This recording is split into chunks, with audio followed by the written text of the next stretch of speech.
किया है जो 25 करोड़ रुपए की लागत से रेलवे स्टेशन नरवाना का बनाया गया है और 17 तारीख को मोदी जी आ भी है और जींद से उसका लोकार्पण कर रहे हैं। तो थोड़ा सा बताइए किस तरह की सुविधा है, तो क्या है? आपको कितनी खुशी हो रही है? बहुत ज्यादा जितनी खुशी आपको हो रही है उतनी ही खुशी मुझे भी हो रही है। नरवाना जंक्शन बहुत पुराना जंक्शन है। जब जींद से एशिया की सबसे लंबी ट्रेन 10 बोगी की ट्रेन जींद टू सोनीपत वो ऑपरेट होगी 17 तारीख को, देश के प्रधानमंत्री जी उसको लोकार्पण करेंगे। उसके साथ साथ बहुत सी ऐसी चीजें हैं जो हरियाणा के लिए बहुत बड़ी बड़ी सौगात है। और उसी कड़ी में नरवाना के रेलवे स्टेशन का भी रेनोवेशन हुआ। एक पुराना जंक्शन होने के बावजूद बहुत सी खामियां थी। अब वो पैसा देश की केंद्र सरकार ने यहाँ पर दिया, यहाँ पर उसका शुभारंभ हुआ। आज जिस प्रकार की सुविधाएं यहाँ पर हैं वो सुविधाएं बहुत से रेलवे स्टेशन है जहाँ पर नहीं है, परंतु हमारे लोगों का दिल है कि मानता नहीं। अच्छा हुआ वो 1% भी चर्चा नहीं कर रहे, वो कमी रहेगी उसकी 100% चर्चा कर रहे हैं। आप लोगों को एक भव्यता की और नरवाना स्टेशन पर रेलवे स्टेशन बड़ा है, एक सुंदरता में उसका स्थान बना है, यात्री जनों को सुविधाएं मिल रही हैं, उसकी चर्चा तो आप नहीं कर रहे। पेंशन लगे जी, अरे 25 करोड़ रुपए का इतना बड़ा सिस्टम लग गया, उसकी भी तो बात करो ना। आज देश के प्रधानमंत्री जी आ रहे हैं, उसके आने के अवसर पर हमें अच्छी अच्छी बातें, जो शोभनीय बातें हैं वो चलानी चाहिए, परंतु चर्चा हम कुछ और करने में लगे हुए हैं। अकेला जन आएगा यहाँ खड़ा होकर ये अरे किससे सवाल जवाब करो ना। सवाल जवाब करने डीआरएम साहब आ रहे हैं, रेलवे के और सेक्रेटरी आ रहे हैं, एसएस साहब हमारे यहीं जो 24 घंटे उपलब्ध हैं। मैं उपलब्ध हूँ, हमसे बात नहीं करें, अकेले आएंगे 5-4 फोटो बहुत डाल डूल का अपना चलो जी टीआरपी बढ़ाने में लगे हुए हैं। मेरा आप लोगों से निवेदन है, ये एक बहुत बड़ा तोहफा मिला है।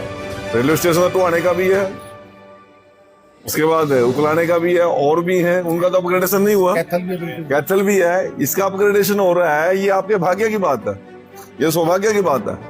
ये इनके अलावा बहुत से स्टेशन और होंगे ऐसे। जाखड़ का रेलवे स्टेशन में मेरे ख्याल में उसका भी रेनोवेशन नहीं हुई है।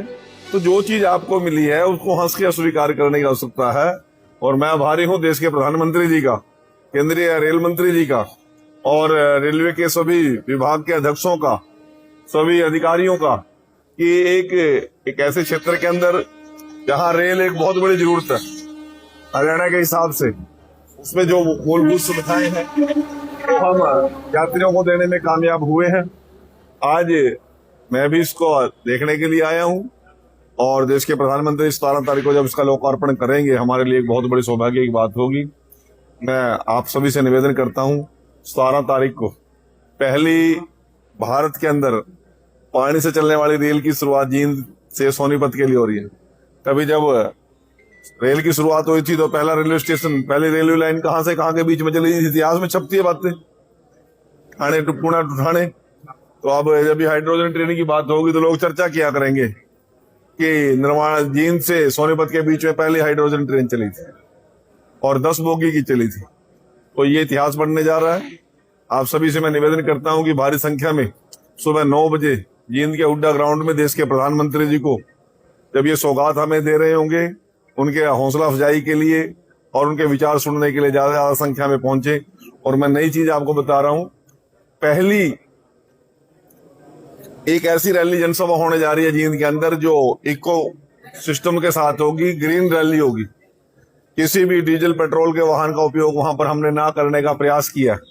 संभवतः ई गाड़ी और हमारी सीएनजी की गाड़ियां, हमारी इलेक्ट्रिक गाड़ियां, ये सभी हम लेकर वहां जाएंगे। लोग साइकिल से जाएंगे, ई रिक्शा से जाएंगे। तो इस प्रकार का प्रयास किया जा रहा है, देश के अंदर पहला ये प्रयास होगा और उसका श्रेय भी हरियाणा को और जींद को मिलेगा।